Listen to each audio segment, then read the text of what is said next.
오늘 에스겔서를 볼 텐데 에스겔서 전체를 또 저희들이 봐야 돼서 하나하나씩 저희들이 살펴보려고 합니다. 자, 프레젠테이션 좀 띄워주실래요? 자, 에스겔입니다.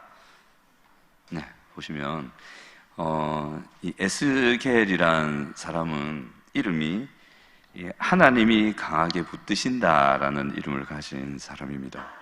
젊은 사람입니다. 사역을 시작할 때 30살이었거든요. 그리고 이거를 좀 다르게 풀면 하나님이여 그를 강하게 붙들어 주소서. 그러니까 부모가 이 에스겔의 이름을 지을 때 이런 마음으로 이름을 지었다는 거죠. 우리 대부분의 사람들이 이름이 한자지 않습니까? 뜻을 가진 한자인데 거기에 뜻을 담아서 이름을 짓지요. 제 이름이 용덕이잖아요. 용용 죽겠지가 아니고 용자가 이제 얼굴 용자입니다. 덕이 저는 덕덕자로 보고 싶어요. 어떤 분은 큰 덕자라 그러던데 덕덕자라고 덕스러울 덕자. 그래서 얼굴에 덕스러움이 나타나라. 그럼 마음은 어떤가? 저도 잘 모르겠어요. 얼굴에 덕스러움이 나타나고 그렇게 그런 사람이 되어라 해서 그렇게 장명수에서 이름을 지어주셨답니다. 제 원래 다른 이름이 있어요. 재준이라고 있거든요. 괜찮죠? 그죠? 외할아버지가 재준이라고 지었는데 친할아버지가 바꿔버렸어요. 그래갖고 근데 집에서는 제가 준이로 통했어요. 준아 했는데 오할 일은 아닌데 그죠? 근데 이름이 그렇습니다. 에스겔도 이름을 지을 때 그렇게 지었습니다. 하나님이여 이 아이를 강하게 붙들어 주시옵소서. 그렇죠? 근데 사역 기간 및 이제 신상을 좀 들어가 보면 그 에스겔은 한 23년간 사역을 하거든요. 23년 사역하는데 주전 593년부터 해서 571년까지 약 53세까지 사역을 합니다. 이 당시에 53세면 나이가 제법 됐겠죠. 요즘하고 좀 다르잖아요. 한 10년에서 20년 정도 차이 난다 생각하면 상당히 고령입니다. 근데 이 사람이 원래는 597년에 포로로 잡혀갑니다. 포로로 잡혀가가지고 25살에 잡혀가거든요. 597년에 유다가 2차 포로로 바벨론으로 잡혀갈 때 그때 여호야긴 왕하고 같이 잡혀가가지고 이제 거기서 생활을 하죠. 생활을 하는데 이 책의 내용이 약 23년 동안 쓰여진 책이에요. 그러니까 지금 여러분들이 보고 있는 48장의 이 책이 그냥 뚝딱 쓰여진 게 아니고 에스겔이 쭉 사역하는 기간 내내 쭉 이래 쓴 책이에요. 여러분 23년 동안 쓴 책을 보신 적 있나요? 잘 없죠? 어떤 학자나 상당한 시력을 갖춘 저자들은 보면 몇십 년을 거쳐서 그죠? 네, 일대기다 그러면서 일생의 역작이다 이러면서 쓴 책들이 있잖아요. 이것도 그렇게 보시면 돼요. 약 23년 동안 쓰여진 내용이다. 그렇게 보시면 돼요. 그래서 밑에 부분 사독 계열의 제사장이었습니다. 이 에스겔서를 쓴 에스겔은 제사장이 될 사람이었어요. 사독이라는 사람의 그 제사장 반열을 따라서 그 제사장 중에 붓이라는 이름을 가진 사람이 있었어요. 미국 대통령 이름하고 비슷하죠. 그 붓이라는 사람의 아들이었어요. 아들이었는데 원래 30살 때부터 제사장 일을 시작하거든요. 하나님이 어떻게 그걸 아셨는지 에스겔이 그쪽 가 있는 거 아셨는지 30살 될 때에 딱 불렀어요. 그래갖고 선지자 역할도 하고 예언자 역할도 하고 그런 역할을 할 수 있도록 하나님께서 부르셨습니다. 밑에는 597년에 예루살렘 2차 침공 시에 바벨론으로 잡혀갔다는 거, 그런 사람입니다. 자, 다음 넘어가 보시면 이 에스겔이 예레미야하고 조금 관계가 있어요. 이제 구체적인 그 안에서 정치적인 그 전쟁에 얽힌 얘기는 다 생략하고 보면 이 유다 백성들이 2차 포로로 잡혀간 다음에 이 하나냐라는 사람이 있었고 몇몇 선지자라는 거짓 선지자들이 있었는데 이 사람들로 거기 가가지고 뭐라고 했냐면 포로로 잡혀가 있는 유다 백성들한테 바벨론에서 2년쯤 지나면 하나님께서 풀어주신다. 2년쯤 지나면 다시 유대 땅으로 돌아갈 수 있다. 거짓말을 하는 거예요. 하나님은 뭐라고 하셨냐면 1차 포로 잡혀갈 때 70년이라고 그랬거든요. 꼬박 70년 바벨론에 있어야 된다. 그게 내 뜻이다.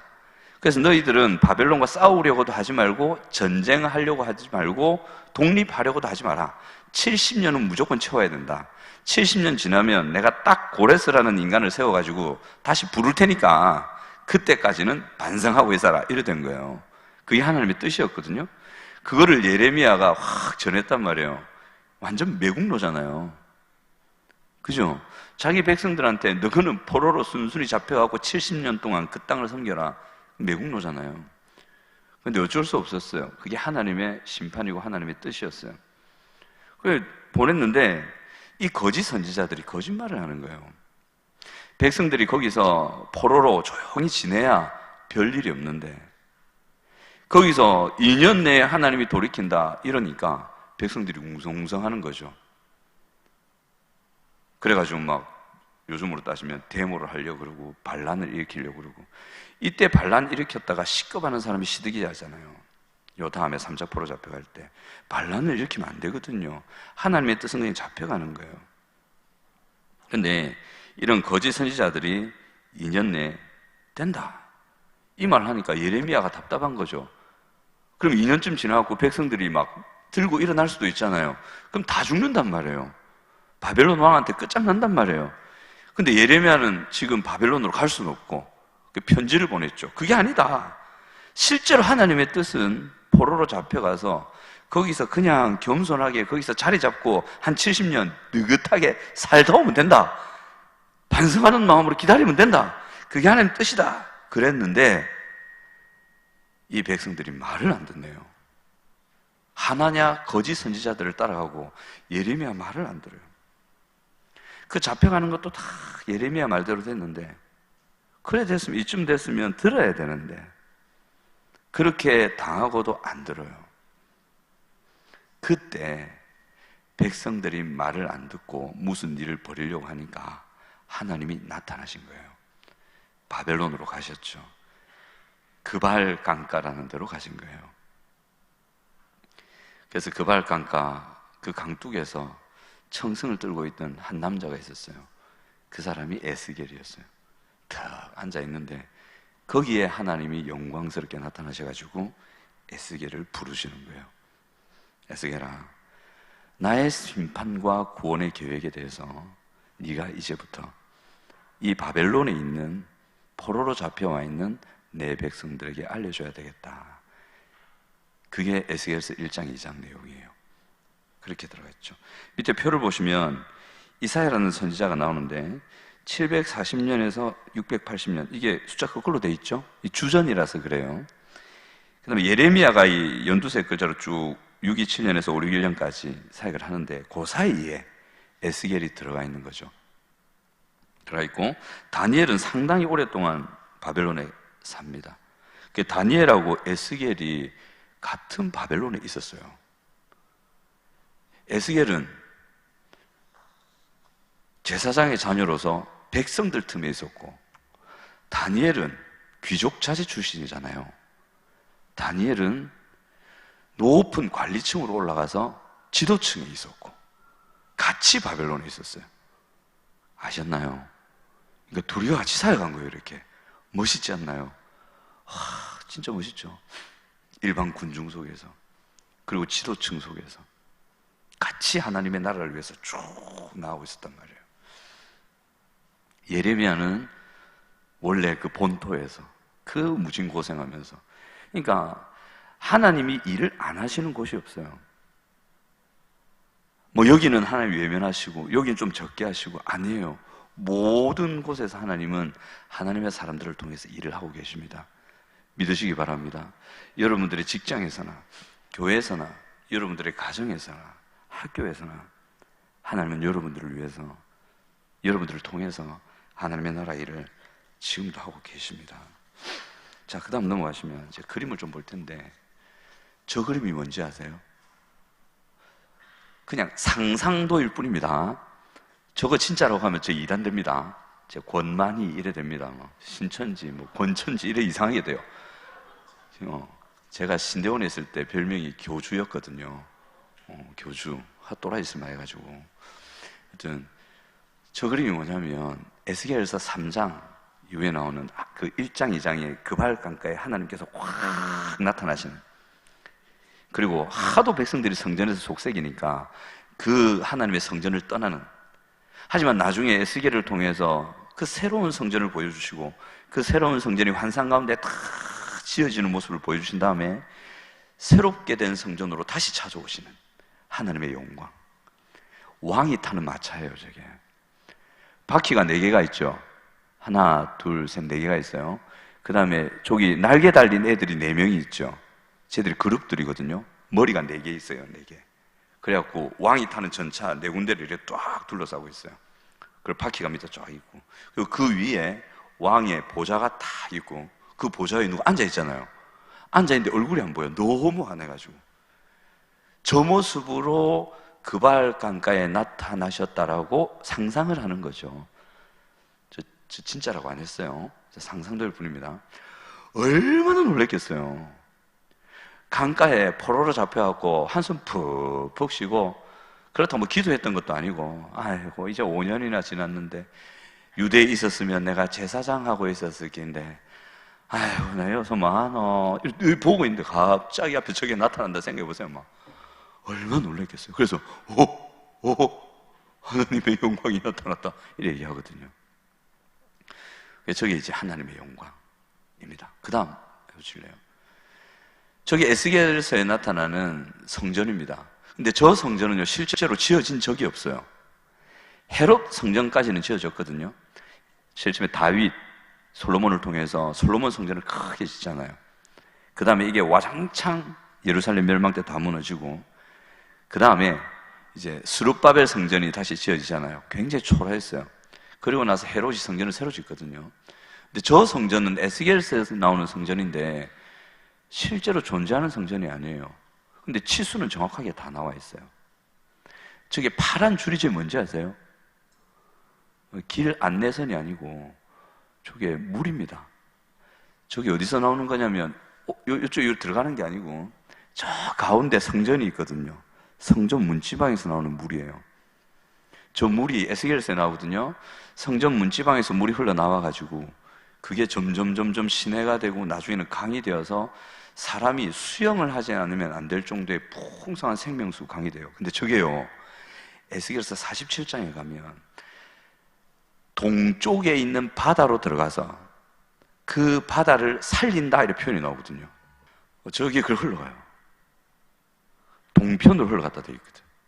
동쪽으로 바다로 흘러 들어가서 그 바다를 살리고, 그래서 그 주변에 온갖 과실들과 생물들이 다시 살아나더라. 그 바다가 어딘지 아세요? 그 바다가 어디게요? 2자입니다.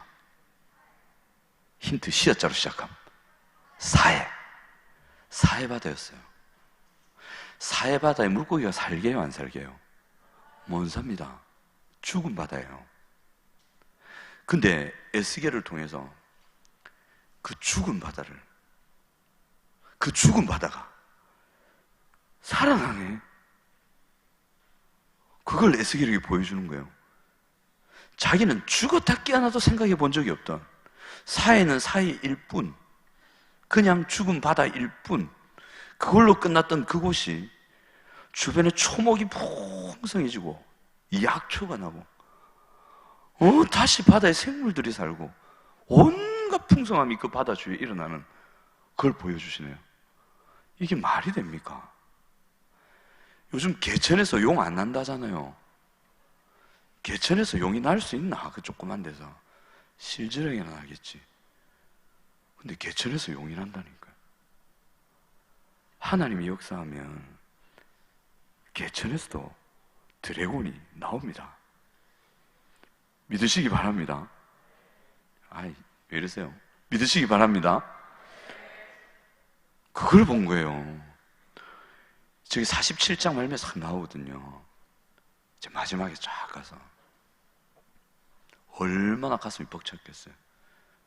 마치 포로로 잡혀있는, 2차 포로로 잡혀갔던 그 많은 사람들, 절망과 이제는 우리 끝이다, 하나님 우리를 버리셨다, 사해바다 같네, 우리에게 다시 소생함이 있을까? 말이 70년이지 70년의 애 이름이냐? 70년 또 그 지나봐야 알지. 지금 딱 보면 바벨론 왕이 절대 보내줄 것 같지도 않은데 70년 지난다고 이게 바뀌겠나? 아이고 이제는 우린 끝이다. 그냥 눌러 앉아 살자. 괜히 일어났다가 짙어지지 말고 그냥 막 요 백성이라 생각하고 살자. 이게 또 있는데 이게 회복된다니까. 그걸 하나님 보여주는 거예요. 이게 에스겔서가 우리에게 주는 큰 희망 중에 하나예요. 사해 같은 곳도, 죽음이 판을 치는 땅도, 모든 것이 망가져버리고 끝이 난 것 같은 상황도 하나님의 생수의 강이 흘러가면 살아난다. 아멘. 이 에스겔서가 주는 거예요. 우리 청년분들, 또 청년분들이 아니신 우리 성도님들 모두 이 은혜 누리시기 바랍니다. 이 은혜 누리시기 바랍니다. 경험하고 누리고, 또 여러분들이 그 통로가 되어서 사해바다 같은 사람들 살려주시기 바랍니다. 그 생수가 우리 함께하는 교회 요 문턱부터 흘러갔으면 좋겠어요. 확 흘러가서 많은 삶의 절망 속에 빠져있는 청년들이 이곳에 나와서 생수를 깃고 소망을 회복하고 이 힘든 세상을 힘있게 살아가서 세상을 뒤집어 엎을 수 있는 사람들로 키워지기를 바랍니다. 제가 30대였나요? 그때 어느 20대 청년하고 우연찮게 대화가 됐는데 불신 청년이었어요. 그 청년에게 제가 물어봤죠. 왜 사세요? 바로 물어보진 않았겠죠. 미친 사람이죠. 그러면 왜 사냐? 그죠? 쭉 대화를 하다가 그냥 너 왜 사니? 그러니까 그거 하는 말이 저요 죽지 못해 살아요. 그 청년이 죽지 못해 살기는 살 날이 장창하에 뭐 몇십 년 남았는데 죽지 못해 살아요. 그 얘기를 하더라고요. 여러분들은 어때요? 혹시 나는 죽지 못해 산다 손 들어보세요. 제가 커피 한 잔 사드릴게요. 죽지 못해 살면 안 되지. 아니요. 이 커피가 좋을까? 괜히 손 들었다가 지금 민망함 당하는 건 아닐까? 갈등. 그랬어요. 근데 지금도 세상 나가면 많은 청년들이 그렇게 삽니다. 자, 그 다음 한번 보여주세요. 저 누워있죠? 저것도 상상도입니다. 저 에스겔입니다. 저 에스겔이 지금 뭐 하는 거냐면 저 버스킹 하고 있는 거거든요. 거리 공연하고 있는 거예요. 진짜 저렇게 했을 거예요. 아마 딱 저 모습 비슷했을 거예요. 에스겔이 실제로 저렇게 몸이 좋았는지는 모르겠는데, 하여튼 머리숱도 저래 30대니까 많았겠죠. 저도 저 때는 저랬어요. 진짜 저 때 그랬어요. 네, 저 버스킹 하고 있어요 지금. 거리 공연. 에스겔서의 특징이 뭐냐면 이 에스겔이 말로만 하나님의 뜻을 전한 게 아니라 행위로, 행위예술 아시죠? 그걸로 전했어요. 그래서 어떤 신학자는 뭐라고 하냐면 에스겔 정신분석 해봐야 된다. 또라이다. 저 미친놈이다 저거. 읽어보니까 이 또라이가 아니고서야 어떻게 이렇게 행동을 할까. 여러분 밥 지어 먹을 때 그 소똥이 있잖아요. 소똥을 이렇게 가져와가지고 굽스에다가 생선 이렇게 올려가지고 구워 드셔본 적 있나요? 조금 더 심하게 나가면 사람똥 있죠? 사람똥을 가져가고 불 탁 붙여가지고 그 위에다가 이제 생선 구워 먹고, 물론 다 막힌 판이 아니라 이제 구멍구멍 나 있는 판 있잖아요. 거기다 그렇게 구워 드신 적 있나요? 그래, 만약에 있잖아요. 우리 제가 있잖아. 지금 황도환 목사님하고 여기서 그렇게 구워 먹는다 생각해 보세요. 여러분 어떻게 하실래요? 교회 떠나시겠죠? 지금 뭐냐 이러다 이상하다 저 인간들 이러잖아요. 에스겔이 그랬다니까요. 그래서 사람들이 미쳤다 그랬지. 니 뭐하노 이러더니. 저 장면이 뭐냐면 이제 예루살렘 성전이 함락되는 전에 포위된 상태를 이제 미니어처로 만든 거예요. 하나님이 미니어처라는 게 확 다가오시죠. 나와요. 미니어처를 공성태도 만들고 막 무기 만들고 이렇게 막 성전 만들고 뚝 둘러싸게 예루살렘 성 만들고 둘러싸게 하고 막 무너뜨리고 막 이런 거. 그러니까 어른이 장난감 갖고 놀고 있단 말이에요. 이렇게. 그리고 어쩔 때는 이런 적도 있어요. 자기 머리카락을 삭도로 밀어가지고 칼로 삭삭삭삭 잘랐고 후 이러고 있네. 뭐하냐? 왜 뭐하냐? 하나님이 하라 했어요. 후 이러고 있어요. 이게 뭐냐면 잡혀간다, 도망간다, 그래도 못 피한다. 그 비참한 상황을 지금 버스킹하고 있는 거거든요. 저건 예루살렘이 함락될 것을 버스킹하고 인분 구워 먹는 거, 그토록 소똥을 구워 먹고 소똥에다가 구워 먹었는데 그렇게 비참한 상황을 경험하게 될 것이다 얘기하고 있어요. 저게 포로지에서 얘기한 거예요. 저 일이 언제 일어났냐면 3차 포로 잡혀갈 때 586년에 일어날 일이었어요. 그러니까 지금 2차 포로로 잡혀온 에스겔서에 기록되어 있는 그 사람들, 바벨론에 있는 그 사람들은 하나하나 거짓 선지자들을 통해서 2년 뒤면 돌아간다 되어 있거든. 예루살렘이 회복된다라고 한단 말이에요. 그 꿈을 가지고 있는데 예레미야는 편지가 왔고 안일해 샀고, 에스겔은 만들어 확 넘어뜨리 샀고, 그죠? 그러니까 이상했겠죠. 에스겔은 그런 거예요. 그거 2년 내에 회복되는 거 아니다. 한 몇 년 지나봐라. 예루살렘 이래 망한 뒤 3차 포로 또 잡혀온대. 봐봐라 이랬거든요. 실제로 3차 포로로 잡혀와요. 거짓 선지자들의 말처럼 안 돼요. 그리고 어느 경우까지 했냐면 저게 다 하나님이 시켜서 그런 거거든요. 하나님이 이것까지 시켜요. 저는 선지자가 안 되고 싶은데 오늘날에는 저는 선지자가 없어서 다행이에요. 하나님이 에스겔한테 찾아가가지고 이래요. 에스겔아, 네 아내 죽는데. 결혼 안 하시니까 감이 안 오시는구나. 남편한테 가가지고 당신 부인 내일 죽는데. 맞아 죽습니다. 근데 하나님이 그러는 거예요. 에스겔한테 네 아내 죽는다. 근데 있잖아, 내가 네 아내 데려갈 건데 너 아내 죽더라도 절대 울면 안 돼. 입 딱 다물고 있어. 슬퍼하지도 마. 그래 얘기하는 거예요. 얼마나 가슴 아파요. 그 정도로 비참한 꼴을 당할 것을 버스킹으로 백성들에게 보여줘라 이 말이에요. 어쩔 때는 하나님이 말을 못하게 하시네. 여러분 목소리 안 나와 본 적 있어요? 사람 미칩니다. 저도 목소리가 완전히 안 나온 적 있거든요. 진짜 말이 안 나와요. 벙어리 되는 줄 알았어요. 그 이비인후과 찾아가 보니까 검사하더만 일주일 쉬세요? 약 주고 보내더라고요. 일주일 뒤에 목소리가 나오긴 했어. 근데 그때는 진짜 무서워요. 근데 에스겔의 목소리를 하나님이 딱 닫아버려요. 그리고 하나님이 허락할 때만 말을 하도록 만든 적도 있어요. 그래서 이 에스겔서의 특징이 이런 거예요. 행위 언약 비슷하게 아니죠. 행위로 하나님의 말씀을 전하는 그 일들이 잘 기록이 되어 있습니다. 자, 그래서 이 그림을 좀 잠시 봤고요. 한번 다음 넘어가 볼까요? 네, 넘겨주세요. 에스겔 성전을 좀 보겠습니다. 저기 제일 큰 정사각형 있죠? 저게 에스겔을 통해서 하나님께서 보여주신 실제 하지 않는 성전입니다. 여러분들이 보실 때 왼쪽 맨 밑에 약간 녹색 길다란 네모 있죠? 저거를 소학에서는 직사각형이라 하잖아요. 그죠? 저거 직사각형이 뭐냐면 글자 보이세요? 미국 미식 축구 경기장이에요. 에스겔을 통해 보여주신 성전이 미식 축구 경기장의 약 8배가 돼요. 어마어마하죠? 땡땡 위에 있는 저 큰 직사각형이 헤롯 성전이에요. 어마어마했거든요. 그 밑에 빨간색 네모난 거 있잖아요. 저게 솔로몬이 지었던 성전이에요. 그러니까 에스겔에 보여주신 성전은 엄청난 거예요. 저거 진짜로 실제로 지었다면 진짜 관광 명소가 됐을 거예요. 근데 저건 안 지었어요.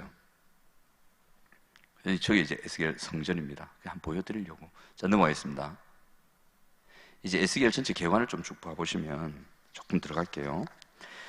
에스겔 전체는 1장부터 32장까지, 그 다음에 33장부터 마지막 장까지 해가지고 나누죠. 1장부터 32장까지는 심판의 내용이 막 나옵니다. 너의 우상 숭배와 죄악으로 내가 심판한다. 그 내용이 쭉 나오고, 33장부터는 회복과 구원에 대한 내용들이 쭉 나옵니다. 네, 1장에서 32장까지는 에스겔을 부르시는 소명이 나오고 유다 백성이 하나님 백성이잖아요. 그죠? 유다 백성이 하나님 백성입니다. 이 유다 백성에 대한 심판도 얘기하십니다. 4장 1절에서 25장 1절까지. 뿐만 아니라 유다 백성을 괴롭혔던 열국에 대한 심판도 하나님께서 하십니다. 그게 33장 앞까지 진행되는데, 이 심판 때까지 약간 밑에 보시면 하나님의 영광이 나타나고 에스겔의 소명이 있고, 그 다음에 유다 멸망을 예언하고, 그 열방이 어디냐면 암몬, 모압, 에돔, 블레셋, 시돈, 애굽 이런 데입니다. 근데 저를 보세요, 여러분. 하나님께서 유다 백성과 이방 나라를 심판하신 원인이 뭐냐면 죄 때문이겠죠. 그죠? 근데 그 죄를 조금 깊게 들어가면 조금 깊지도 않죠. 그냥 우상 숭배와 불순종 때문이었습니다. 특별히 이방은 교만함 때문이었어요. 근데 꼭 기억하셔야 돼요. 패역한 자들에게는 하나님의 공의로운 심판이 반드시 옵니다. 반드시 옵니다. 이방 민족들에게는 심판이겠지만 하나님의 택하신 백성들에게는 징계입니다. 알자 없습니다. 이 중요합니다. 그래서 에스겔서 1장부터 32장까지의 심판의 내용을 우리가 보면서 우리가 마음에 새겨야 될 게 뭐냐면, 하나님의 백성들이라 할지라도 딱 하나님이 봤을 때, 또 이스라엘 자기도 알아요. 백성도 알아요. 우상 숭배와 불순종과 죄악 가운데 가면 하나님께서 징계하신다는 사실을 믿으시기 바랍니다. 크게 아멘 하시기 바랍니다. 아멘. 아멘. 그걸 꼭 기억하셔야 돼요. 근데 더 감사한 건 뭐냐면, 징계만 하시느냐? 아니요. 이때까지는 심판을 막 얘기하세요. 32장까지는 에스겔을 통해서 너가 죽는다, 다 죽었다, 너는 이제 도망가 봐라, 도망갈 수 있는지 끝까지 다 죽인다, 죽었다, 막 심판하시거든요. 심판을 얘기 딱 하고 33장부터 구원을 얘기하시는데, 이게 참 희한한 게, 이 34장을 쓰기 직전에 예루살렘이 멸망을 해요. 성전이 다 망가지고 3차 포로로 끌려오는 일이 이때 딱 생겨요. 다 망하고 나니까 구원을 얘기하시네. 회복이 많어. 소일거 외양간 고치는 것도 아니고. 맞죠? 다 끝나고 나니까 33장 딱 들어가고 그때부터는 구원해 주겠다 얘기하는 거예요. 그런 거예요. 하나님이 징계하실 때 정신 차려야 되는데, 돌이키려 할 때 돌이켜야 되는데, 그 얘기를 하시는 거죠. 근데 끝난 것 같은 상황에 대해서 하나님이 이스라엘의 회복을 말씀하십니다. 그래서 33장부터 해서 40장까지가 이스라엘의 회복을 말씀하세요. 그 다음에 40장부터 48장까지 마지막에 임할, 또는 이날에 누릴 메시아의 왕국의 영광에 대해서 얘기하고요. 그 이스라엘의 회복 밑으로 쭉 보시면 택한 자를 향한 하나님의 뜻과 계획이 있습니다. 두 글자로 써놨죠. 뭐라고 제가 써놨습니까? 자, 따라해 보시겠습니다. 사랑과 회복. 여러분, 저를 보세요. 이스라엘 백성들이 불순종과 우상숭배 때문에 하나님께 터졌단 말이에요. 얼마나 하나님 진노하셨으면. 그죠? 그런데 중요한 건 뭐냐면, 그래도 하나님이 사랑하신단 말이에요. 그래도 하나님이 회복시켜주고 싶어 하신단 말이에요. 하나님이 왜 징계하실까요? 왜 징계하실까? 회복하라고. 돌이켜서 회복하라고. 그 길로 가면 큰일 난다고. 회복하라고 징계하시는 거거든요.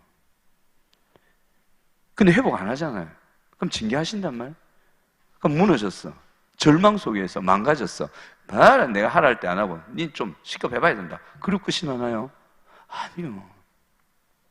그렇게 되었다 할지라도 하나님은 그 자리에서 일어나는 거, 회복하는 거, 여전히 그를 향한 사랑 그대로, 이게 하나님의 마음이라는 겁니다. 그리고 하나님이 40장부터 뭘 얘기하시냐면 새로운 하나님의 나라를 얘기하시는데, 여러분, 에스겔 성전이 어디에 지어졌게요? 환상 속에 지어질 때 어디 지어졌게요? 참 희한한 건 뭐냐면, 성전은 보통 어디에 짓습니까? 글자 4개입니다. 예자로 시작합니다. 끝날 때 렘자로 끝남. 예루살렘. 다 아세요, 여러분들이. 기억이 잘 안 떠올 뿐이죠, 그죠? 예루살렘에 짓거든요. 근데 이 새 성전은 어디 짓는지 말을 안 해요. 희한하죠. 어디에 있다는 말을 안 해요. 어떻다는 말을 하는데, 그 말은 뭐냐면 여기가 성전이에요. 이 건물이 성전인 게 아니고 여러분이 성전이라고. 아멘. 하나님의 나라는 장소에 국한되지 않습니다. 이제 하나님의 나라는요, 여러분들이 가는 곳입니다. 코로나 바이러스 갖고 있는 사람이 가면 그 지역이 코로나 천지가 되듯이 하나님의 나라를 갖고 있는 우리가 가면 그 지역이 하나님의 나라가 된단 말이에요. 아멘. 이 성전을 여러분들이 갖고 있단 말이에요. 생수의 강이 흘러서 죽은 바다를 살리는 성전을 여러분이 가지고 있고, 여러분이 그 성전입니다. 아멘. 믿으시기 바랍니다. 따라해봅시다. 나는 성전이다. 클릭 하나 더 해주세요. 그래서 저게 나와요. 한번 같이 읽어볼까요? 시작. 여호와 삼마, 여호와께서 거기에 계시다. 거기 있다. 거기가 어디? 예루살렘? No. 거기가 어디? 하나님의 백성들. 이제 하나님께서 늘 함께 하시는 거예요. 저기 보세요. 저 빨간색 맨 밑에 줄이 맨 처음부터 맨 끝에까지 가죠. 그죠? 징계하실 때도 우리와 함께 하셨고, 우리를 회복하실 때도 우리와 함께 하신단 말이에요. 믿으시기 바랍니다. 하나님이 우리를 버리지 않으세요. 징계하실 때도 사랑 때문에 하시는 거고, 회복시키실 때도 사랑 때문에 하는 거고, 징계하실 때도 그래서 같이 계시는 거고, 회복시킬 때도 같이 계세요. 여러분들이 저 바다 끝에까지 숨어보세요. 피할 수 있는지. 못 피합니다. 하나님이 그렇게 함께 해주십니다. 자, 그 다음 넘어가겠습니다. 여호와 삼마, 여호와께서 거기 계신데, 여기 보시면 3장과 18장과 11장에 보시면 3장에서는 경계, 심판, 회개에 대해서 쭉 말씀하시고, 그 다음에 18장에 가시면 하나님의 마음이 기록되어 있습니다. 에스겔서 18장 32절 한번 띄워주실 수 있습니까? 에스겔서 18장 32절. 성경책 있으신 분은 찾으셔도 되는데 밑줄 그어 놓으시면 좋아요. 에스겔서 18장 32절을 보면, 자, 나왔네요. 하나님의 마음이 기록되어 있어요. 자, 읽겠습니다. 시작. 주 여호와의 말씀이니라. 죽을 자가 죽는 것도 내가 기뻐하지 아니하노니 너희는 스스로 돌이키고 살지니라. 하나님이 어떤 분이냐면 참 신기해요. 공의롭고 무섭고, 그죠? 한 칼에 분명한 기준이 있으시고, 그죠? 앞뒤 분명하고 명백한, 기본기고 아니면 아닌 것 같은 분인 것 같은데, 여기 보면 그래요. 죽을 자가 죽는 것도 내가 기뻐하지 않는다. 이게 뭐예요, 도대체 이게? 예를 들면 고윤정 씨 있잖아요. 그죠? 하나님이 그 여인을 사랑하실까 안 사랑하실까? 그 여인이 사형받아서 죽는 걸 하나님이 기뻐하실까 안 기뻐하실까요? 얘기해 보세요. 기뻐하실까 안 기뻐하실까?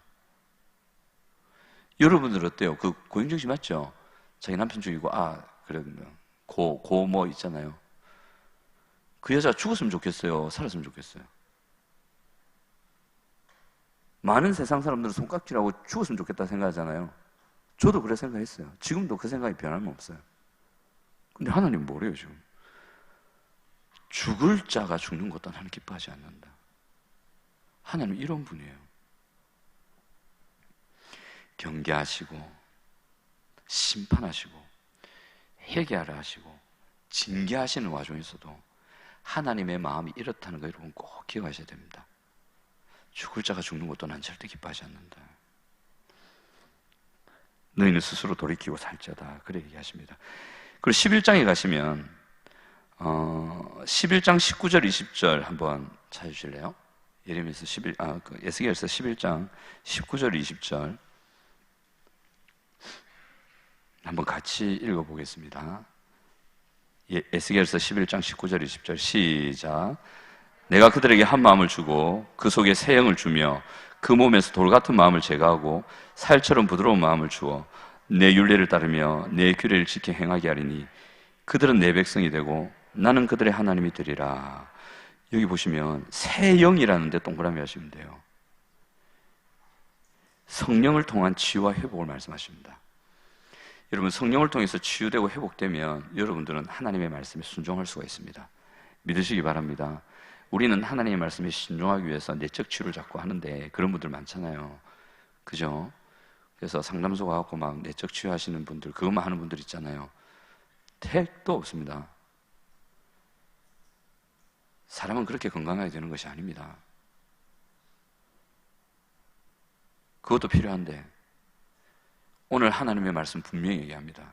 새 영을 너희에게 주어서 돌 같은 마음을 제하고 부드러운 마음이 되게 해서 내 율례를 지켜 행하는 내 백성이 되게 해주겠다. 이거 안 믿으세요? 너무 간단하지 않나요? 너무 간단하니까 사람들이 안 보는 거예요. 그리고 이 일은 절대 인간의 과학기술로 증명이 안 됩니다. 새 영을 어떻게 증명할 건데? 그 새 영이 인간한테서 작용하는 걸 어떻게 증명할 건데? 어느 내노라는 심리학자가 이걸 찾아낼 수 있습니까? 못합니다.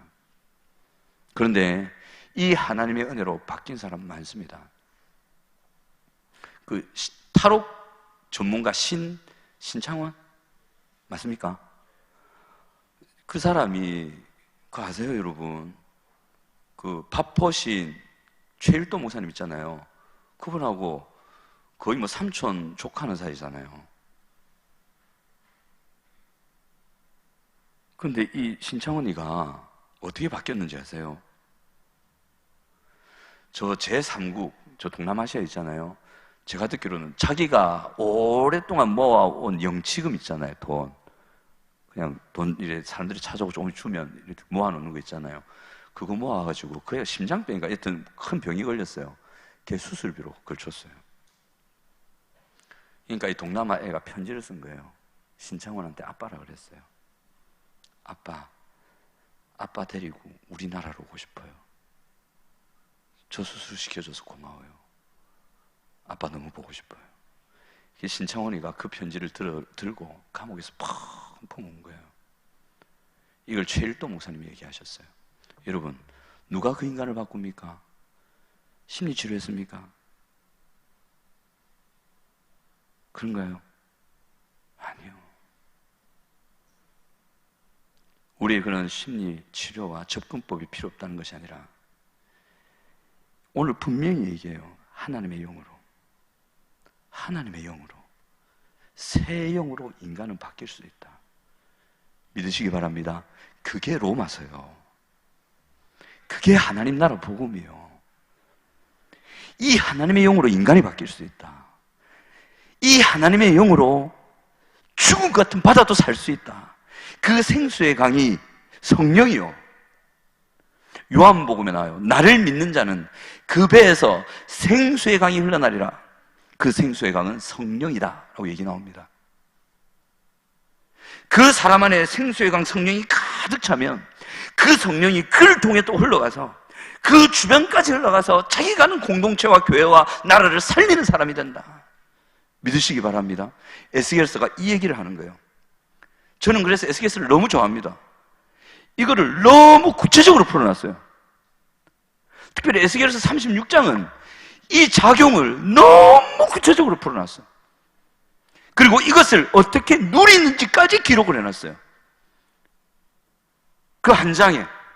근데 그 한 장의 복음을 사도 바울은 로마서를 통해서 쫙 펼쳐놨고 그 한 장의 복음이 마태, 마가, 누가, 요한, 사도행전에 쫙 사건으로 펼쳐져 있는 거예요. 그래서 에스겔서가 하나님 나라 복음을 증거하는 책이에요.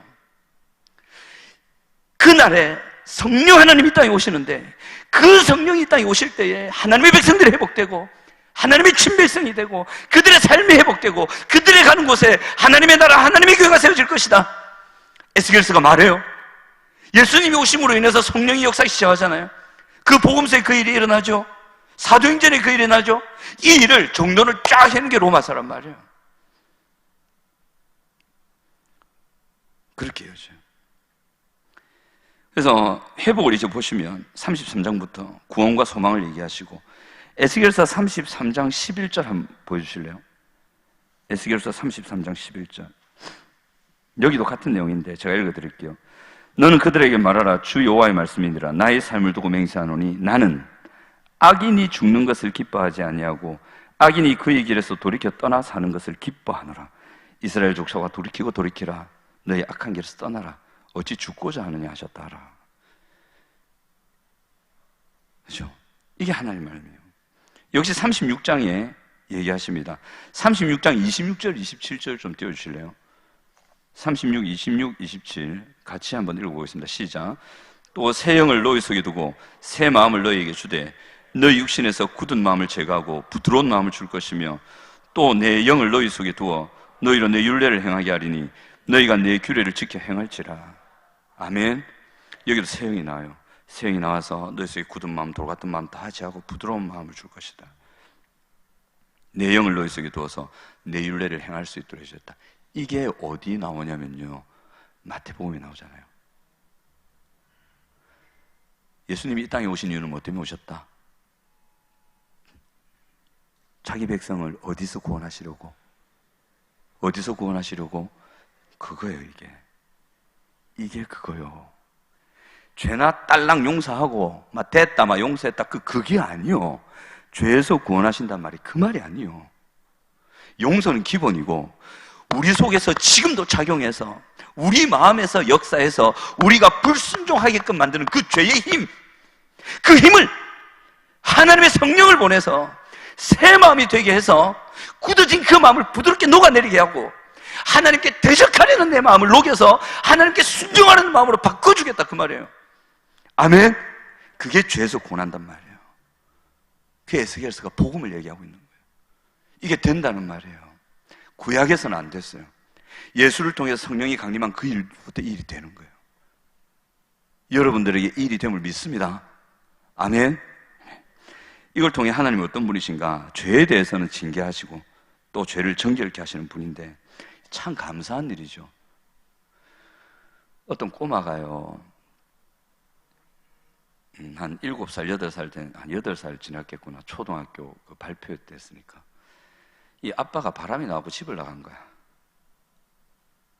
근데 이 애가 아빠가 너무 보고 싶은 거예요. 그래서 울면서 기도했대요. 하나님, 우리 아빠 좀 보내주세요. 깊은 얘기는 다 빼고.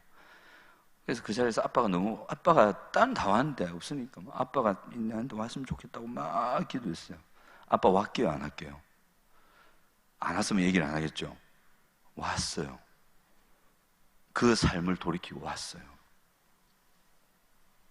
얼마나 감사해요. 죄에 대해서 우리를 정결하게 하실 때 아픕니다. 끊어내야 됩니다. 하지만 여러분이 삽니다. 아멘. 하나님이 그 작업 하실 겁니다. 반드시 하십니다. 하고 계심을 느끼는 분도 계실 거예요. 그때 고집 피우지 마세요. 그 가시 같은 거 자를 때 고통스러워요. 잘라내세요. 하나님이 잘라내도록 환경과 사람을 만나게 하실 겁니다. 그때 도망가지 말고, 그러니까 공동체에 붙어 있으시라고요. 가시 지닌 짝지 옆에 있으시라고요. 그래야 지가시가 날아가지. 이 하나님의 정결케 하신 작업 따라가시기 바랍니다. 그 다음에 33장 이후에는 이렇습니다. 연약함과 악함으로 절망에 빠진 이에게 소망과 구원을 주시는 분, 진노 중에라도 긍휼을 잊지 않으시는 분입니다. 이사야에서 54장 8절에 내가 넘치는 진노로 내 얼굴을 네게서 잠시 가렸으나 영원한 자비로 너를 긍휼히 여기리라. 내 구속자 여호와께서 말씀하셨느니라. 자, 보세요. 하나님은요 얼마나 마음이 약하시냐면, 사람들이 저보고 이랬다 저랬다 자주 한다는데 그게 제 마음이 아니고 진짜 약해요. 하나님 화 뒷단이시잖아요. 잠시 팍 냈다가 이제 안 본다 이랬다가도 그게 마음에 걸리셔가지고 아이고 마음 못 짜겠노. 그래 한번 보자 이로 다시 보시는 거예요. 그게 하나님이에요. 잠시 가렸지만 영원한 자비로 너를 붙들겠다. 여러분, 나는 부모님 되시면 자녀들한테 너무 엄하게 하지 마세요. 저도 엄하게 했던 실수를 많이 했는데 적당하게 하세요.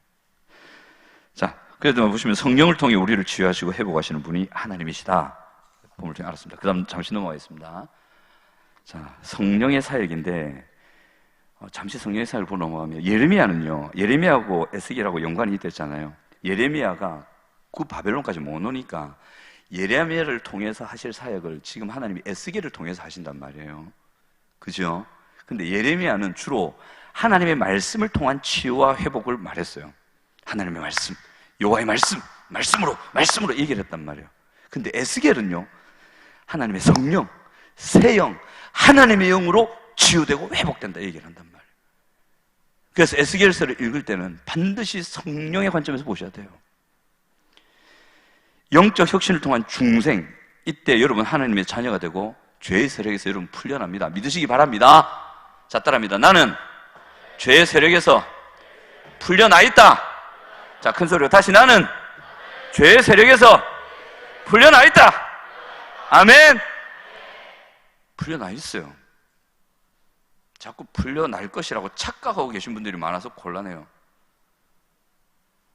여러분들이 그토록 끊고 싶은 죄된 습관과 성격들과 모난 것들 끊어져 있습니다. 그거 아시나요? 아시나요? 그 노래 있잖아요. 아시나요, 여러분? 그 다음, 말씀에 순종할 수 있는 은혜의 문이 여러분들에게 열려 있습니다. 이 은혜의 문을 자꾸 열라 하지 말았죠. 열려 있는 걸 자꾸 왜 열려고 하고? 하나님이 여러분들에게 순종할 수 있고 하나님의 백성들 잘 몰아갈 수 있고 치유될 수, 회복될 수 있는 은혜의 문을 하나님 예수 그리스도를 통해서 확 열어놨단 말이에요. 근데 사람들이 자꾸 이걸 열라고 해. 열어놓은 걸 열라니 안 열리지. 열려 있는데 여러분들은 그 은혜를 믿음으로 누리시면 됩니다. 아멘. 이 은혜는 믿음으로 누리는 거예요. 기도 4시간으로 누리는 게 아니란 말이야. 성경 100장 읽어서 누리는 게 아니라고. 그런 율법주의 신앙이 잡히면 안 돼. 교회 뭐 헌신을 많이 해서 누리는 게 아니야. 오직 믿음으로 누리는 겁니다. 아멘. 이 다음에 황동환 목사님 로마서 들어가고 배우시죠. 로마서 들으세요. 아멘. 뭐야, 갑자기 목소리가 좀. 자, 치유와 회복을 통한 성화를 하겠습니다. 이제는 이 중생, 거듭나게 하셨으면 하나님 성화를 시키는데 치유와 회복을 통해서 죄와 환경 등으로 인한 상처를 치유하십니다. 요즘 역기능 아이, 역기능, 그 다음에 성인 아이, 대인관계 이론이 가장 성경에 가깝다고 얘기하잖아요. 지금 계속 그런 이론들이라서 발전해 가고 수정돼 갈 겁니다. 그것도 우리에게 필요하고 여러분들의 상처 치유하는 데 도움이 많이 됩니다. 사용하시기 바랍니다. 저도 학생들과 대화하고 혹시나 상담할 때면 그런 기법들 많이 알지는 못하는데 한 번씩 써먹어요. 써먹다 보면 애가 울고 앉아있어요. 펑펑. 저 인간 왜 우노? 이러지 않았는데 그러면서 아이를 만지기도 하고 해요. 물론 그거 쓰이고요. 근데 참 중요한 것은 하나님도 여러분 속의 죄 그리고 환경 때문에 생긴 여러분 상처가 있잖아요. 잘못된 인지가 있잖아요. 고통스러운 감정이 있잖아요. 일그러진 방향의 의지가 있잖아요. 하나님이 고친다니까. 신기하다 이거. 어쩔 때는 한마디로 끝장을 내실 때도 있어요. 사랑해, 이 한마디로. 어쩔 때는 말도 안 들려. 눈에 보여. 먼 산 보고 울고 계셔. 그거 보고 있으면 그냥 많이 무너진다 그냥. 하나님 잘못했습니다. 바로 말로 옵니다. 야단은 안 치는데. 바로 돌이킬게 뽕. 하나님이 그 일을 하십니다. 아멘. 그 다음 예수 그리스도를 닮아가는 인격을 만드십니다. 옆 사람 한번 보실래요? 예수님 닮았습니까? 예수님 닮으면 안 됩니다. 뒷담 못생기셨습니다. 인격을 닮으셔야 됩니다. 예수님 인격 닮으신 것 같은지 한번 서로를 한번 보세요. 영 분위기가 쏘하시네. 우리 인격이 예수님 닮도록 해야 하십니다. 아멘. 이렇게 해서 뭘 이루시느냐? 인격과 관계와 공동체 하나님의 나라를 이룬다니까. 이 하나님 나라가 뭐냐? 47장에 나오는 그 생수의 강이 사이바도로 들어가는 거, 그게 하나님의 나라라고. 아멘. 여러분 할 일 진짜 많아요. 여러분들 학교에, 여러분들의 직장에 어쩌면 울고 있는 꼬마를 둔 가정이 있을 수도 있어요. 이 하나님 나라의 생수가 들어가면 이 성령의 은혜와 그리스도 인격을 닮은 사람들의 섬김의 손길이 들어가면 살아날 수 있는, 그것이 없기 때문에 죽음 같은 고통을 겪고 있는 많은 사람들이 있을 수도 있다고. 근데 여러분들이 성령의 역사와 중생과 은혜를 통해서 하나님의 생수가 넘치는 사람이 되면 그 변화된 인격과 회복된 관계와 그 삶을 가지고 공동체에 가서 그 눈물 어린 곳을 기쁨이 있는 곳으로 바꾼다니까. 아멘. 그 여러분들이 너무 소중한 거예요. 하나님께 구원받은 백성 한 사람 한 사람이 너무 소중한 거예요. 왜냐하면 예수께서 십자가 지시면서 이 하나님의 나라를 이룰 수 있도록 여러분들을 바꿔놓으셨거든. 이 하나님의 나라를 이룰 수 있도록 성령을 통해서 여러분들을 바꿔놓으셨거든. 아멘. 그 여러분들은 할 수 있단 말이에요. 여러분들이 능력 많아서가 아니라 하나님께서 새 영을 주셔서 그 역사가 일어날 수 있도록 여러분들에게 십자가의 은혜를 열어놓으셨기 때문에 여러분들이 할 수 있는 겁니다. 아멘. 에스겔이 그 얘기를 하고 있는 거예요. 새 영을 너희에게 주고 내 영을 너희 속에 두어서, 그래서 너희가 가는 곳에 인수로 양떼같이 많아지게 해주겠다. 무너진 모든 것을 다시 일으켜주겠다. 너희들은 무너진 것을 다시 세우는 그런 사람들로 부름받게 해주겠다. 그 약속을 하시는 거예요. 그래서 이 하나님의 은혜가 하나님으로 시작해서 예수 그리스도로 이어지고, 이 그리스도께서 교회를 세우시고, 이 교회를 통해 성령을 보내시고, 이 성령의 은혜로 개인이 회복되어서 공동체를 회복하고 우주적인 교회를 회복되어가는 일들을 하십니다. 여러분 한 사람 한 사람이 세상을 나가면 얼마나 많은 하나님의 나라가 그 영역이 확장되어 갈 것인가. 하나님 말씀입니다.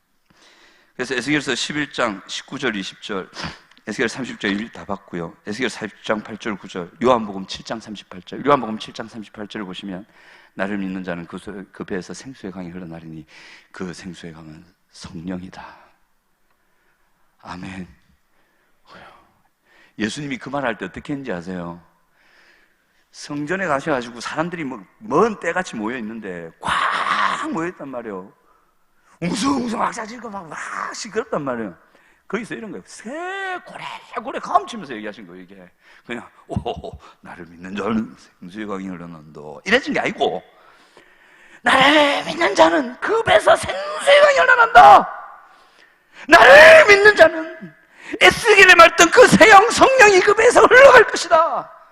나를 믿는 자는 죽은 것 같은 사회, 죽은 것 같은 공동체, 다 깨어져 버린 관계, 서로 미워하고 저주하는 그 공동체를 살리는 생명이 넘치는 바다로 회복하는 생수의 강이 나를 믿는 너에게 흘러갈 것이다 라고 얘기하신, 오래오래 감추신 거예요. 얼마나 간절하고 얼마나 확실했으면. 여러분도 믿고 확신하시기 바랍니다. 여러분 통해서 이 하나님 나라가 흘러가시기 바랍니다.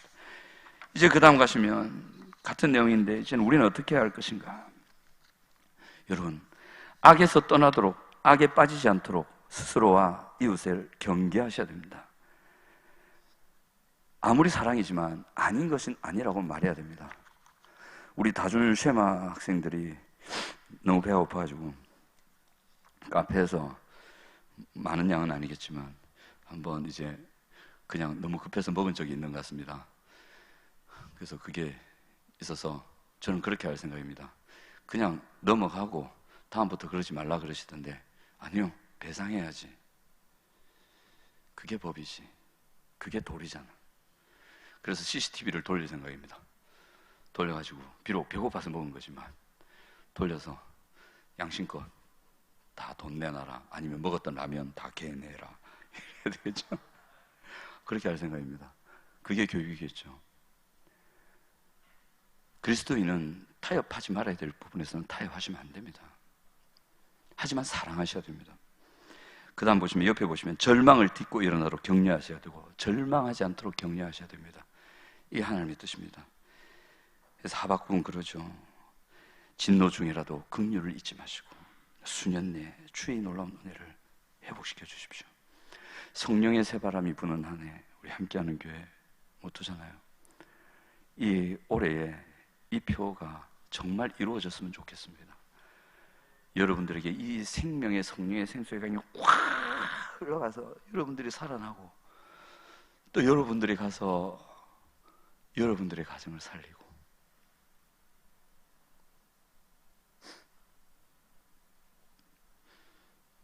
여러분 엄마 아빠 좀 살려주이소. 도망만 다니지 말고. 여러분 엄마 아빠 살리다 여러분 죽으면 순교다. 근데 엄마 아빠 싫다고 집 나가서 굶어 죽으면 비명행사다.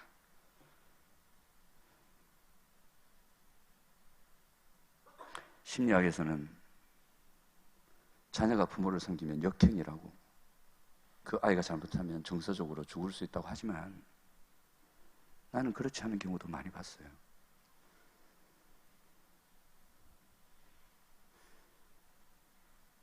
여러분, 누가 되었든지 살리는 여러분들이 되어주시기 바랍니다. 성령을 통해 우리를 치유하시고 회복하시는 하나님께 순종하고 사랑하고 그리고 기도합시다. 기도합시다. 넘어가면 이제 쭉 적용만 하고 마치겠습니다. 먼저 녹색 부분을 통해서 우리가 적용할 텐데, 에스겔서 1장에서 33장 앞부분까지가 심판에 대한 내용인데, 특별히 여기서 하나님의 심판이 일어날 때 우리는 이런 질문을 할 수 있습니다. 그게 우리의 잘못이란 걸 알면서도 이렇게 왜 이런 일이 나한테 일어나지? 황당하네. 그것도 한꺼번에 띵 내보고 짜라고.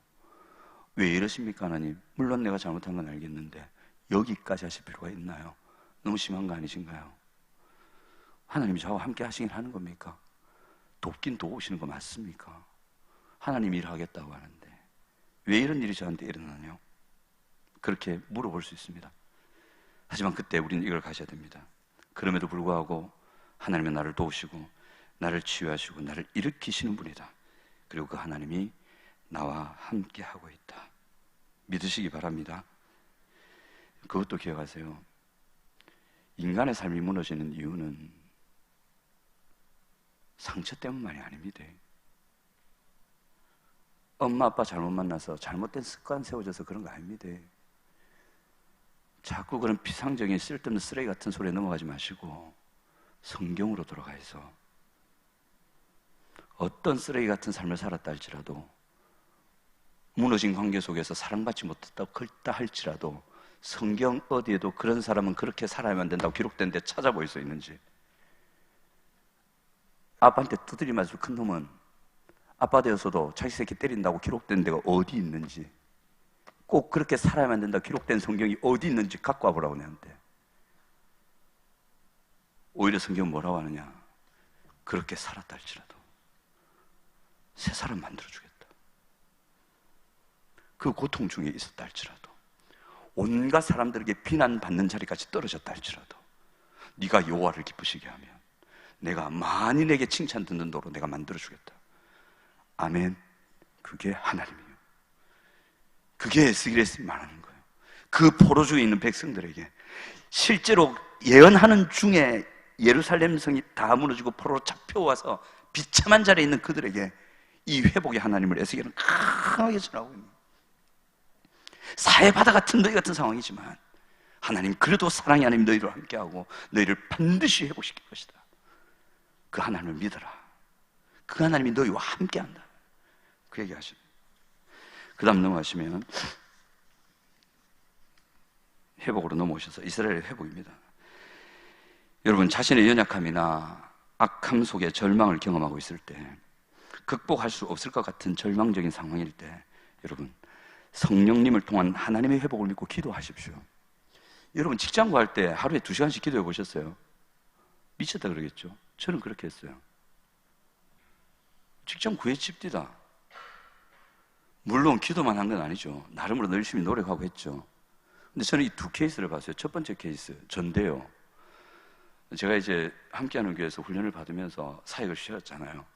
훈련을 받으니, 평신도로 훈련 받으니 이거 일을 해야 되잖아. 그러니까 초등 수학학원에 들어간 거예요. 영재학원이었어요. 그 집이 제일 잘하는 학원이었거든. 그러니까 초등 영재들 진짜 잘해요. 걔들 수능 문제를 푸는 애들이거든요. 진짜 초등학교 걸로 수능을 푼다니까. 근데 수능 문제 반이 초등학교 실력만 있어도 풀어요. 그래도요. 가르쳐 드릴까요? 근데 시간 많이 지났어요. 여러분 안 돼요 이제. 그거 한데 거기서 1년 하고 대형 학원을 갔어요. 중대형 학원. 학생만 300~400 되는데 1년 학원 강사 자격이 있는 사람, 물론 그 전에 공부를 좀 잘했지만 1년 학원 강사 있는 사람을 대형 학원에서 쓰겠어요? 물론 그 전에 공부를 좀 잘하긴 했어. 학원 1년 달랑 1년 애들 가르쳐 온 경험, 수학 가르친 거 1년밖에. 원래 제가 영어를 하려고 그랬는데 영어 자격증을 그냥 안 따라가지고 했어요. 됐어요. 그냥 이력서 냈거든. 그날 됐어요, 그냥. 그리고 제가 아는 어떤 분은 유학파만 들어가는 회사가 있어요, 우리나라에. 그 유학다 서울대, 연대, 고대만 들어갈 수 있고 유학파만 갈 수 있는 대학인데, 이 사람은 변변치 않은 대학 나왔고 대학도 졸업하지 않은 상태였어요. 그 직장생활 하다가 그 이력서 넣었거든. 이력서 넣을 때 21일인가 다니엘 새벽기도를 했대. 40일인가 40일 새벽기도를 했던데. 그리고 거기에다 이력서를 넣었대요. 됐게 안 됐게요? 됐어요. 지금까지 그 직장에 있어요. 자기만 유학파가 아니야. 위로 유학파, 밑으로 유학파. 자기만 아니에요. 신비주의 같지만 아닙니다. 여러분들에게 신비한 걸 찾으라는 게 아니고, 하나님은 여러분을 도우실 때 제약을 받지 않으십니다. 아멘. 노력하며 기도하십시오. 절망할 필요가 없다니까요. 길을 내신다니까요. 문을 여신다니까요. 열심히 추구하면서 기도하십시오. 성령을 통한 하나님의 회복을 믿으면서 기도하시기 바랍니다. 절망할 필요가 없는 거죠. 그래서 37장을 잠시 볼까요? 36장 저 뒷면을 보겠습니다. 36장 37절 한번 보세요. 36장 37절. 에스겔서 36장 37절 한번 같이 읽습니다. 시작. 주 여호와께서 이같이 말씀하셨느니라. 그래도 이스라엘 족속이 이같이 자기들에게 이루어 주기를 내게 구하여야 할지라. 내가 그들의 수요를 양떼같이 많아지게 하되 제사드릴 양떼 곧 예루살렘이 정한 절기에 양무리 양피한 성읍을 사람대로 치우래. 이 말씀을 언제 하는 거냐면 3차 포로 다 잡혀가가지고 예루살렘은 완전히 끝장났고 백성들이 바벨론에 처참하게 끌려와가지고 막 끝장난 상황에서 이 말하고 있는 거예요. 이 말이 돼요, 이거? 잘못하면 돌 맞아요, 이 말하면. 뭔 말이고 이게? 니 된다 생각하나? 이런 거예요. 근데 여기 분명히 얘기해요. 그들의 수요를 양떼같이 많아지게 할 것이다. 다시 예루살렘이 크득하게 주겠다. 언제? 구할 때, 기도할 때. 류일한 목사님이 한 번 설교하신 적이 있어요. 자, 따라해 보실래요? 기도합시다. 추구합시다. 하나님이 회복시킬 겁니다. 아멘. 넘어가겠습니다. 그 다음에 곡과의 전쟁이 있는데 이건 뭐 짧게 다룰게요. 다 했습니다. 이제 쭉 38장 위에 보면 곡이라는 나라가 나와요. 실존하는 나라는 아닌데 곡과 마곡이라고 악한 세력의 집단이라고 보시면 돼요. 하나님을 대적하는 세력의 집단인데 이 집단들이 이제 회복된 하나님의 백성들을 공격해요. 그 얘기가 나오거든요. 근데 이게 뭐냐면 여러분들은 예수 믿으면서 편하고 싶죠. 그냥 편하게 좀 예수 믿고 싶죠. 고난 없이. 근데 그런 거는 이 땅에서는 절대 never 있을 수가 없다. 자, 도장 찍어 드릴게요. 그런 거는 절대 결코 never 있을 수가 없다. 아니다 아니고 그냥 아니다는 거예요. 없어요. 왜 없느냐? 하나님의 나라는요, 이 땅에서는 꼭 기억하세요. 영적 전투 속에 확장되어 간다는 걸 꼭 기억하세요. 반드시 영적 전투가 있습니다. 따라합니다. 하나님의 나라는 영적 전투 가운데 확장되어 감을 기억하라. 하나님의 뜻을 따라서 공의와 사랑을 행함 속에 여러분 고난 겪고 있을 때 정상이라고 생각하세요. 정상입니다. 정상입니다. 자, 마지막입니다. 이 땅에서 누리며 장차 완성될 하나님의 나라인데 하나님이 우리를 구원하신 이유가 뭘까? 우리를 부르신 이유가 뭘까? 하나님의 자녀 삼으신 이유, 그 다음에 그 자녀를 이 하나님의 나라로 부르신 이유는 뭘까? 진한 글자 있죠. 죄와 사단의 세력을 같이 읽어봅시다. 시작. 죄와 사단의 세력을 하나님 나라 복음으로 깨뜨리고 이 땅 가운데 하나님의 나라를 회복하기 위해다. 여러분 안에 있는, 또 여러분 주변에 있는 죄와 사단의 세력을 깨뜨리고 하나님의 복음으로, 그리고 이 땅 가운데 하나님의 나라를 회복하기 위해서 여러분을 부르셨어요. 아까 성전에서 흘렀던 그 생수의 강, 바다로 들어가 생명을 풍성하게 했던 그 성전 여러분 안에 있습니다. 그리고 그 생수의 본질인 성령이 여러분 안에 있습니다. 그리고 하나님이 말씀하시는 그 하나님의 나라는 저 딴 나라 세상이 아니라 이 땅에서 경험할 수 있는 나라입니다. 아멘. 그걸 위해 사람이 필요합니다. 에스겔과 같은 사람이 필요합니다. 그래서 그 사람을 통해 함께하는 교회를 통해서 이 주변 지역과 고통하는 많은 사람들에게 생수의 강이 흘러가서 여러분을 통해 하나님의 나라를 누리게 되는 역사가 풍성하게 일어나기를 기대해 봅니다.